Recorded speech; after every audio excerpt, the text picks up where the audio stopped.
lagi, kunci kita keluar dari kemiskinan adalah ilmu. Sekolah hanya batu loncatan. Saya meyakini Bu Airin, sekolah gratis ini merupakan solusi untuk memutus mata rantai kemiskinan Provinsi Banten. Seling bertemu dengan anak-anak pondok pesantren. Bu Airin, saya ngaji di pondok pesantren, tapi saya akan jadi kepala keluarga. Setelah ini saya belum tentu jadi guru ngaji, tapi saya jadi kepala keluarga harus cari uang. Gimana caranya? Walau kedua calon gubernur Banten Airin Rahmidiani dan Andra Soni sepakat bahwa pendidikan adalah kunci keluar dari kemiskinan, namun kedua calon ini berbeda pendapat soal penanganan anak sekolah di dunia pendidikan. Andra Soni berpendapat bahwa jalan keluar terbaik adalah mengalokasikan anggaran APBD provinsi untuk menggratiskan pendidikan bagi anak-anak Banten, walau tidak disebutkan secara spesifik di sekolah tingkatan apa saja yang akan digratiskan. Namun pendapat berbeda disampaikan oleh Airin Rahmidiani. Menurut Airin, yang dibutuhkan Banten saat ini adalah lulusan anak sekolah yang berkualitas dan bisa siap kerja. Percuma mencetak semua anak lulus sekolah tetapi kemudian menjadi pengangguran karena mereka sekolah hanya mendapatkan ijazah tetapi tidak cukup memiliki ilmu untuk memasuki dunia kerja. Bagaimana keseruannya? Simak di video berikut ini, jangan lupa like dan subscribe di bawah video agar channel ini dapat terus berkembang. Terima kasih. Bu Airin, kita tahu bahwa Provinsi Banten adalah provinsi kelima yang penduduknya paling miskin di Pulau Jawa. Kemudian tingkat penganggurannya adalah nomor 2 tertinggi saat ini setelah ada penurunan di bulan Januari kemarin. Dan kemudian kita tahu kemiskinan, pengangguran salah satunya sumbernya adalah pendidikan. Oleh karena itu saya ingin bertanya, apakah dalam rangka memutus rantai kemiskinan, program pendidikan gratis yang menjadi kewenangan Provinsi Banten dapat dilaksanakan oleh Bu Airin bila mana Ibu Airin terpilih? Karena kami berkomitmen, bila kami terpilih, sekolah gratis merupakan sebuah keharusan untuk memutus mata rantai kemiskinan. Terima kasih Bu Airin. Cukup Bapak? Baik, kami persilahkan Cagup 1 untuk menjawab, durasi 2 menit, hitung mundur dimulai pada saat Anda berbicara. Baik, terima kasih Pak Andra. Dalam pendidikan kita tidak hanya mengejar persoalan sekolah gratis, tetapi bagaimana kualitas pendidikan itu sendiri. Karena kita lihat dari data bahwa yang melakukan sekolah gratis, angka partisipasi sekolah di Banten masih sangat rendah. Jadi tentunya kita harus membreakdown lagi, yang namanya sekolah gratis itu apa? Biaya operasional, biaya personal, atau seperti apa? Tetapi jangan lupa untuk terus juga meningkatkan bagaimana program agar ada kualitas pendidikan. Sekali lagi anak kita jangan cuma asal sekolah. Sekolah menengah kejuruan perlu dievaluasi karena banyak angka pengangguran di Banten akibat sekolah kejuruan yang belum tepat sasaran. Bagaimana sekolah menengah kejuruan harus link and match. Hari ini kita membangun sekolah baru butuh 2 tahun. Menambah ruang kelas butuh waktu 1 tahun.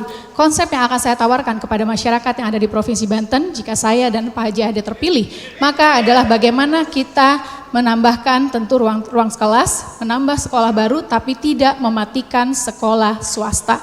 Tentu kita akan ada beasiswa, subsidi per siswa kepada anak-anak Banten yang sekolah di sekolah swasta. Apa yang didapat anggaran rupiah yang di sekolah negeri hari ini, tentunya eks rupiahnya harus bisa dirasakan oleh anak-anak Banten yang sekolah di sekolah swasta. Itulah artinya keadilan, itulah artinya pemerataan. Bagaimana pendidikan dengan kualitas yang baik itu juga penting, karena untuk mengurangi pendidikan dalam rangka mengurangi angka pengangguran, agar bagaimana anak-anak kita siap kerja, siap pakai, tentu ini mudah-mudahan menjadi solusi bagi kita bersama. Sekali lagi, APBD tepat sasaran, sesuai dengan targetan, tetapi kualitas harus diperhatikan. Terima kasih. Baik, waktu masih ada Ibu? Cukup? Baik. Nanti saya tambahin nanti. Silakan. Sudah. Baik Bapak, sebelumnya. Berikutnya kepada calon gubernur nomor urut 2, kami persilakan untuk menanggapi jawaban dari calon gubernur 1. Waktu Anda 2 menit, dimulai saat Anda berbicara. Ya, saya meyakini bahwa pendidikan merupakan cara manusia dan bangsanya untuk lepas dari kebodohan, keterbelakangan. Jadi hari ini Provinsi Banten dengan tingkat lama belajar, lama sekolahnya yang masih di bawah 9,5 tahun atau masih setara dengan lulusan SMP, sehingga kita perlu upaya akselerasi dalam rangka meningkatkan daya saing manusia Provinsi Banten, yaitu dengan memberikan layanan pendidikan gratis. Jakarta alhamdulillah telah menganggarkan layanan pendidikan gratis. Saya pikir Banten yang berbatasan langsung harus segera melaksanakan hal tersebut karena kita sudah sangat tertinggal. Pertanyaannya, apakah keuangan kita mampu untuk melaksanakan sekolah gratis? Disinilah kita diajak untuk berpikir adil.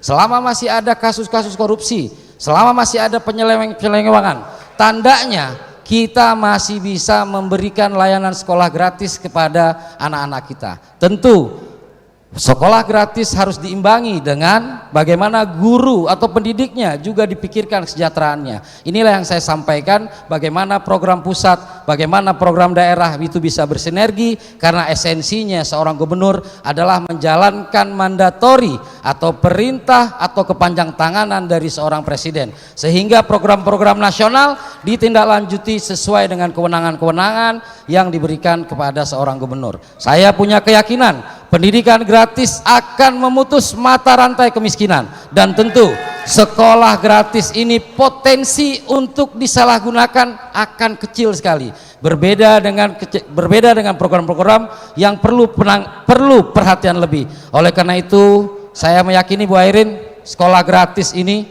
merupakan solusi untuk memutus mata rantai kemiskinan Provinsi Banten. Sayang sekali pendapat berbeda dari Airin yang lebih cenderung menggunakan dana pendidikan untuk peningkatan kualitas pendidikan dibandingkan program sekolah gratis tidak direspon oleh Andra Soni. Kita sebenarnya berharap Andra Soni punya analisis pembanding untuk menguatkan argumentasinya bahwa program mereka program gratis pendidikan adalah program yang lebih baik. Sebaliknya, kita hanya mendengar jawaban dengan kalimat yang hanya pengulangan dari kalimat-kalimat sebelumnya, tidak menjelaskan langkah taktis penerapan program ataupun alasan kenapa program gratis pendidikan lebih baik dari program penguatan kualitas pendidikan ala Airin. Debat pun diakhiri dengan kalimat penutup dari Airin yang dengan cara sederhana namun brilian dengan contoh konkret seorang lulusan pondok pesantren yang mengeluh sudah lulus namun tidak berdaya karena dia hanya memiliki ijazah namun tidak mempunyai keterampilan di dunia usaha. Silakan dijawab calon gubernur 1, waktu Anda 2 menit dimulai dari Anda berbicara.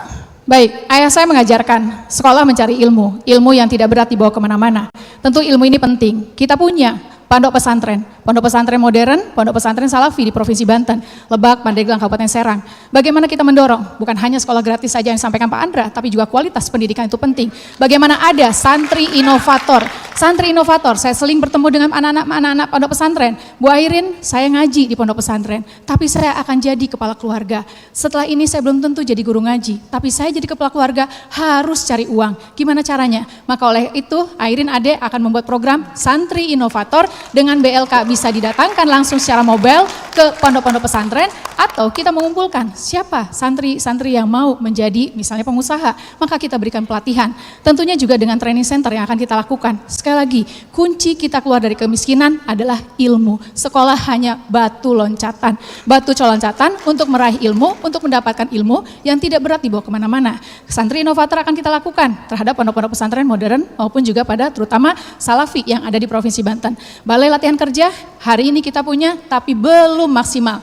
Sangat miris memang bahwa ternyata para pejabat kita yang sudah mendapatkan gaji dan fasilitas mewah dari pemerintah, para pengusaha dengan penghasilan miliaran dalam setahun, ternyata mereka tidak puas jika anak-anak mereka juga tidak mendapatkan layanan gratis dari pemerintah. Mereka seolah tidak ridho melihat anak-anak kurang mampu yang mendapatkan beasiswa hanya agar keluarga mereka bisa terangkat dari garis kemiskinan. Seorang pejabat yang mempunyai hati tulus membangun daerahnya semestinya ikhlas membayar uang sekolah untuk anak-anak mereka agar negara tidak terbeban menghabiskan anggaran hanya untuk gaji guru dan biaya operasional sekolah lainnya.